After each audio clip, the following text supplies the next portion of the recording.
한국의 한 식당. 독일 여성이 분노해서 소리를 지르고 있습니다. 한국인도 똑같아. 왜 외국인을 차별하고 골탕 먹이려고 하는 거야? 그러나 3분 뒤 한국인들의 하나 같은 행동을 본 그녀는 그만 충격을 받고 눈물을 흘리고 마는데요. 그렇다면 이 여성에게 대체 무슨 일이 일어났던 것인지 자세한 내용 살펴보도록 하겠습니다. 독일 여성의 사연입니다. 안녕하세요. 저는 독일의 평범한 직장인 렌이라고 합니다. 학창 시절 저는 공부를 정말 열심히 했고 그래서 다양한 경험이라는 것을 해본 적이 없었습니다.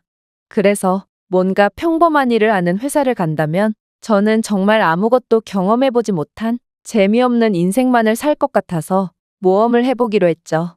바로 더 높은 연봉을 포기하고 해외에서 일할 기회가 많은 지금의 회사를 선택한 것입니다.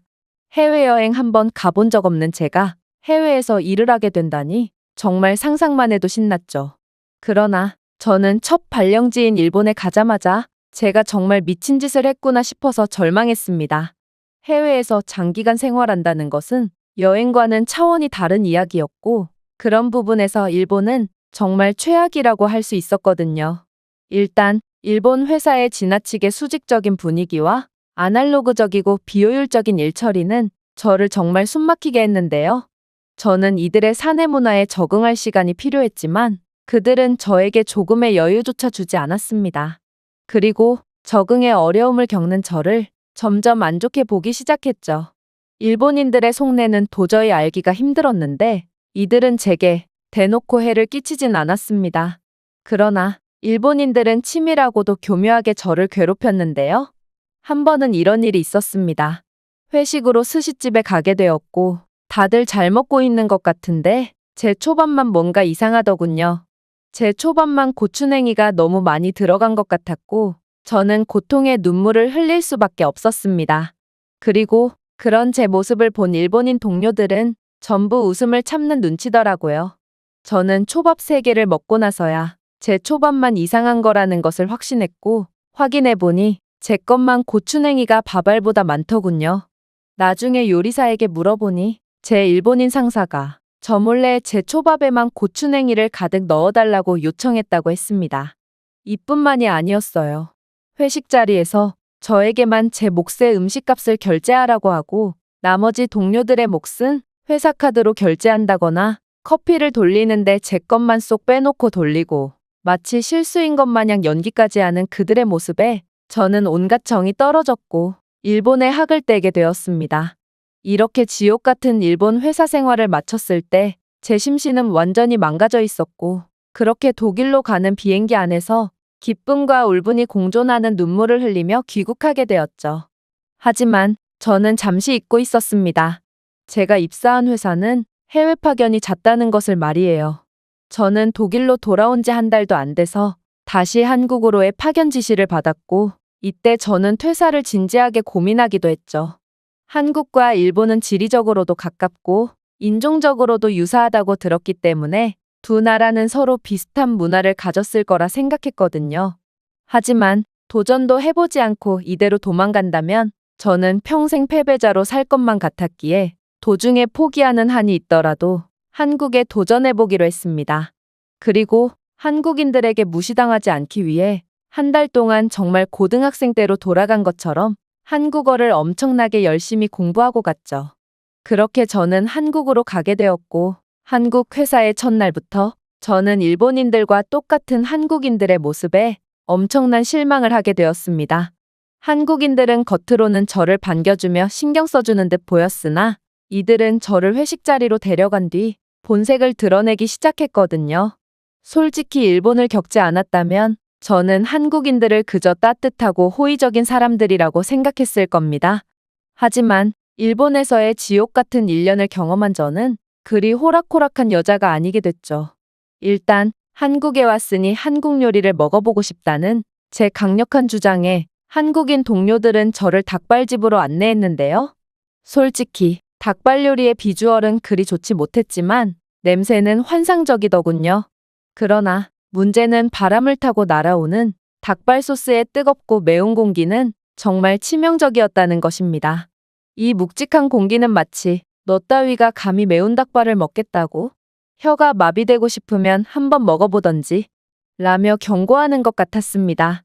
저는 이 탁한 공기에 못 이겨 연신 기침을 해댔고 한국인 동료들에게 이 음식은 엄청나게 매워 보이는데 사람이 먹을 수 있는 음식이 맞는 거냐고 물어봤는데요. 그러자 동료들은 하나같이 하나도 안 맵다며 먹을만 하다고 말하더군요. 저는 그들의 진지한 표정을 믿었고 닭발을 한 입 베어 물어봤습니다. 그리고 닭발 소스가 제 혀에 닿음과 동시에 저는 마치 벌에 쏘인 것 같은 엄청난 통증을 느끼고 몸부림치고 말았죠. 곧이어 저는 혀의 감각이 없어졌고 차가운 물컵에 혀를 담그고 있어야만 했습니다. 충격적이게도 한국인들은 일본인들과 마찬가지로 저의 이런 우스꽝스러운 모습을 보고 엄청나게 웃어대며 하나도 안 매운데 왜 오버하냐고 말하더군요. 물론 평소 같았으면 저도 웃어넘겼겠지만 일본을 겪은 뒤로 저는 인간에 대한 불신과 의심이 하늘을 찌르고 있었기에 한국인들이 저를 골탕 먹이기 위해 일부러 안 매운 척을 한 뒤 저를 속였다고 생각하게 되었습니다. 그래서 저는 한국도 일본과 똑같구나 하는 생각이 들었던 것입니다. 어쨌든 닭발은 굉장히 매웠지만 엄청나게 매력적인 음식이었고 그래서 매운 닭발을 물에 담가서 먹기 시작했습니다. 그리고 이런 제 모습에 한국인들은 닭발이 마치 물에 익사한 것 같다며 비웃어대더군요. 이뿐만이 아니었습니다. 저는 한국인들이 저를 골탕 먹이려고 작정했다는 것을 확신한 순간이 있었는데 그건 바로 한국인들이 삼계탕이라는 음식을 추가적으로 주문했을 때였습니다. 한국인들은 저보고 한국 음식을 먹어보고 싶다고 말하지 않았냐며 제게 삼계탕을 권했는데요. 저는 삼계탕 먹는 법을 몰랐기에 그들에게 먼저 먹어보라고 권유했고 한국인들은 삼계탕 국물을 맛보더니 하나같이 시원하다고 말하더군요. 김이 모락모락 나는 딱 봐도 뜨거운 음식을 시원하다고 하다니 저는 당최 이해가 안 갔지만 어쨌든 저도 그들처럼 삼계탕 국물을 들이켜봤는데 시원하기는커녕 혀가 데일 정도로 엄청나게 뜨거울 뿐이었습니다. 분명 한국인들은 뜨거운 것과 시원한 것을 구분하지 못하는 사람들이 아닐 테고 매운 것과 먹을 만한 것을 구분하지 못하는 것도 아닐 것입니다. 그런데 왜 한국인들은 자꾸 거짓말을 하며 저를 바보 취급하는 것인지 저는 외국인들에게 거짓말을 일삼는 이들의 태도에 너무나도 기분이 안 좋아졌습니다. 그런데 갑자기 한국인들은 정말 상상치도 못한 행동을 하기 시작했고 저는 이들의 행동에 정말 경악을 금치 못하게 되었습니다. 바로 저를 조롱하고 있는 거라 생각했던 한국인들은 식당에서 나온 뒤 아까 닭발이 많이 매웠냐며 제게 위장약을 따로 챙겨줬을 뿐만 아니라 다음 날에 도움이 될 거라면서 자신의 사비를 들여서 숙취해소 음료까지 사줬거든요. 저는 이들의 도통 속을 알 수 없는 모습에 한국인들을 믿어야 할지 말아야 할지 혼란스러워졌습니다. 하지만 제가 한국인들과 한 달 동안 같이 일해본 결과 이들은 일본인들과는 전혀 다른 사람들이라는 것을 느끼게 되었는데요. 한국인들은 누군가에게 베푸는 걸 엄청나게 좋아하는지 이들은 사무실 사람들에게 자주 커피를 돌리곤 했고 덕분에 한국인들에게 커피를 엄청나게 얻어먹을 수 있었습니다. 그런데 여기서도 한국인들은 몹시 특이한 면모를 보여줬는데요.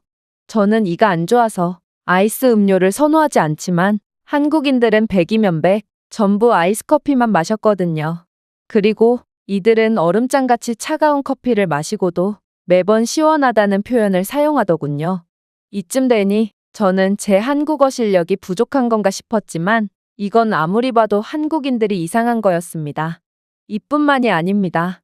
아날로그 투성이었던 일본과는 달리 한국 회사의 시스템은 몹시 효율적이고 체계적이었는데요. 한국인들 자체도 굉장히 책임감 있고 속도에 목숨을 거는 성격이었기 때문에 이들은 제가 겪은 사람들 중 가장 일을 잘하는 사람들이었습니다. 저는 한국인들의 완벽한 일처리 능력에 압도당했고 이들을 따라가기 위해 부단히 노력했습니다. 그러다 정신이 없었던 저는 엄청난 실수를 저지르고 말았는데 지금 당장 필요한 초안을 담당 부서 한국인 동료에게 진작 부탁하지 않았던 것입니다. 이 업무는 최소로 잡아도 수시간은 걸리는 업무였기에 저는 절망한 채 그 동료에게 최대한 빨리 처리해달라는 메일을 보냈습니다.